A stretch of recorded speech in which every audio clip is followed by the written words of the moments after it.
ابا کی آواز پورے گھر میں گونج رہی تھی۔ ان کے غصے سے مجھے بہت ڈر لگتا تھا۔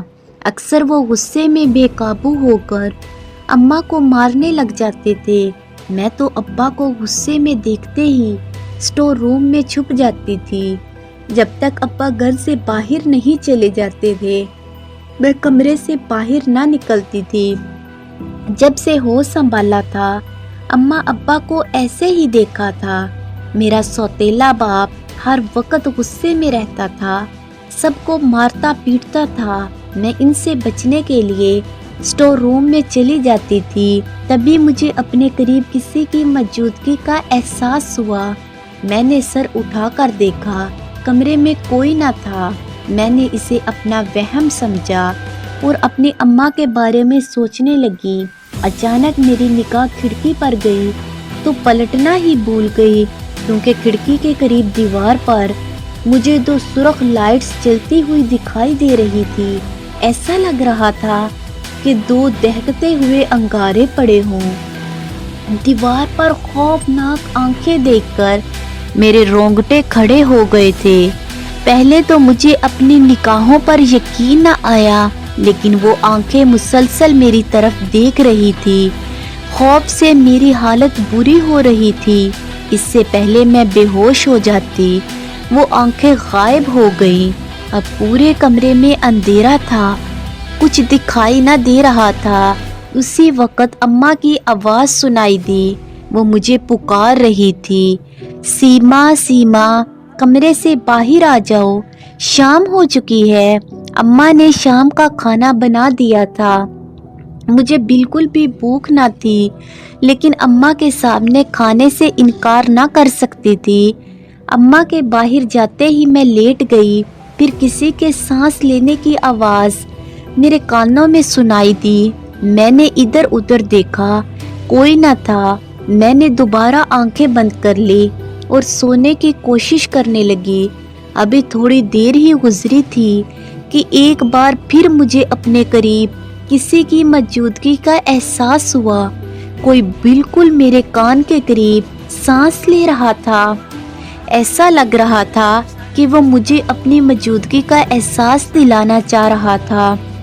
میں خوف زدہ ہو کر اٹھ کر بیٹھ گئی، آنکھیں پھاڑ پھاڑ کر دیکھنے کی کوشش کرنے لگی۔ کمرے میں کوئی ہوتا تو مجھے دکھائی دیتا۔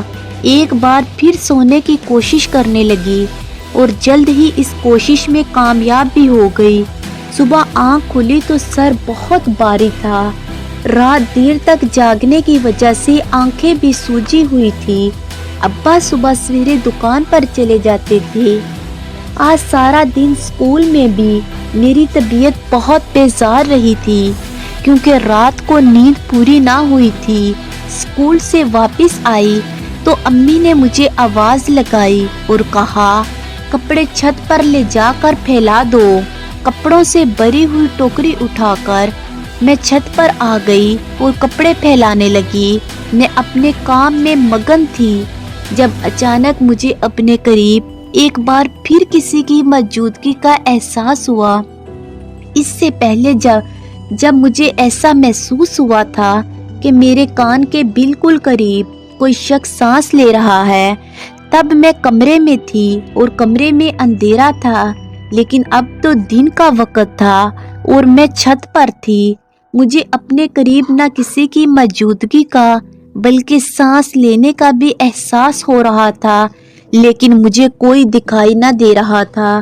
میں پاگلوں کی طرح دائیں بائیں دیکھنے لگی، مجھے اپنے سوا کوئی دکھائی نہ دے رہا تھا۔ میرا احساس پختہ ہو گیا، میرے آس پاس کوئی موجود ہے اور وہ میری طرف بہت توجہ سے دیکھ رہا ہے۔ جلدی سے چھت پر کپڑے پھیلائے اور سیڑھیاں اتر کر نیچے آ گئی۔ آج تم اسکول سے چھٹی کر لو، ابا نے حکم دینے والے انداز میں کہا۔ میں نے جلدی سے اقرار میں سر ہلا دیا۔ مجھے سمجھ نہیں آئی تھی کہ ابا نے مجھے چھٹی کرنے کے لیے کیوں کہا ہے، اور اگر گھر میں ایسا کوئی ضروری کام ہوتا تو اماں مجھ سے ذکر کرتی۔ سمیہ، سکینہ اور عدنان اسکول جا چکے تھے۔